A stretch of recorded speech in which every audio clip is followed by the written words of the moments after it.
मागील 20 दिवसापासून थंडी जास्त असल्यामुळे टोमॅटो पिकाच्या पानांमध्ये अन्नद्रव्यांच्या कमतरता ठळकपणे दिसतात. पानांच्या बॅक साईडने किंवा कडेने असे जांभळा कलर येणे ही फॉस्फरस खताची कमतरता असते. पानं लहान पडणे, आतील भाग पोपटी दिसणे आणि क्लोरोफिल कमी असणे ही फेरस खताची कमतरता आहे. जुन्या पानांचं जर बघितलं तर जुन्या पानांमध्ये पानं असे वाळून जाणे ही पोटॅशियम आणि झिंक खताची कमतरता असते. त्याचप्रमाणे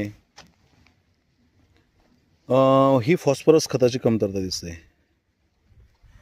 पानं असे दोन्ही साईडनी वाकडे होणे ही कॉपर खताची कमतरता असते.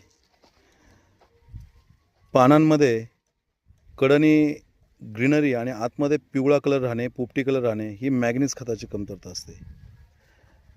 शेंड्यांची झाडाच्या शेंड्याच्या पानांची व्यवस्थित वाढ न होणे, शेंडा उंच न चलणे ही कॅल्शियम, बोरॉन, नायट्रोजन खताची कमतरता असते.